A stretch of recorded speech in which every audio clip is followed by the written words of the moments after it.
Bonjour Sèvres, je suis Hélène Dersoir, je suis sévrienne et je suis coordinatrice du groupe EDLC, les enfants de la comédie et les échappés de la coulisse. Pour l'échappée du jour, je viens vous partager une nouvelle que j'aime beaucoup, que j'ai beaucoup lue en tant qu'ado et en tant qu'adulte. Il s'agit du chef-d'œuvre inconnu de Balzac. J'ai choisi un passage où le peintre décrit sa toile, donne vie à son œuvre et le taux de description m'a beaucoup touchée. 3 mois après la rencontre de Poussin et de Phorbus, celui-ci vint voir maître Frennhofer. Le vieillard était alors en proie à l'un de ces découragements profonds et spontanés dont la cause est, s'il faut en croire les mathématiciens de la médecine, dans une digestion mauvaise, dans le vent, la chaleur ou quelques empattements des hypocondres, et suivant les spiritualistes, dans l'imperfection de notre nature morale. Le bonhomme s'était purement et simplement fatigué à parachever son mystérieux tableau. Il était languissamment assis dans une vaste chaire de chêne sculptée, garnie de cuir noir, et sans quitter son attitude mélancolique, il lança sur Phorbus le regard d'un homme qui s'était établi dans son ennui. « Eh bien, maître, lui dit Phorbus, l'outre-mer que vous êtes allé chercher à Bruges était-il mauvais ? Est-ce que vous n'avez pas su broyer notre nouveau blanc ? Votre huile est-elle méchante ou les pinceaux rétifs ?»« Hélas !» s'écria le vieillard, « j'ai cru pendant un moment que mon œuvre était accomplie. Mais je me suis certes trompé dans quelques détails, et je ne serai tranquille qu'après avoir éclairci mes doutes. Je me décide à voyager, et vais aller en Turquie, en Grèce, en Asie, pour y chercher un modèle et comparer mon tableau à diverses natures. Peut-être ai-je là-haut, reprit-il en laissant échapper un sourire de contentement, la nature elle-même. Parfois j'ai quasi peur qu'un souffle ne me réveille cette femme, et qu'elle ne disparaisse.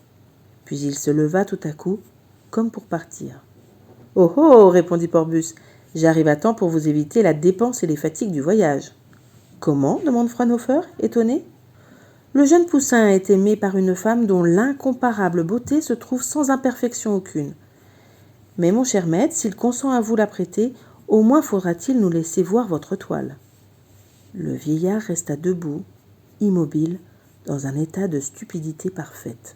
« Comment ?» s'écria-t-il enfin douloureusement. « Montrer ma créature, mon épouse, déchirer la toile sous laquelle j'ai chastement couvert mon bonheur ? Mais ce serait une horrible prostitution. Voilà 10 ans que je vis avec cette femme. Elle est à moi seule, elle m'aime. Ne m'a-t-elle pas souri à chaque coup de pinceau que je lui ai donné ? Elle a une âme, l'âme dont je l'ai douée. Elle rougirait si d'autres yeux que les miens s'arrêtaient sur elle. La faire voir ? Mais quel est le mari, l'amant assez vil pour conduire sa femme au déshonneur ? Ma peinture n'est pas une peinture, c'est un sentiment, une passion. Née dans mon atelier, elle doit y rester vierge et n'en peut sortir que vêtue. La poésie et les femmes ne se livrent nues qu'à leurs amants.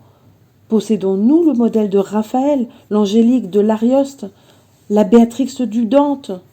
Non, nous n'en voyons que les formes. Eh bien, l'œuvre que je tiens là-haut, sous mes verrous, est une exception dans notre art.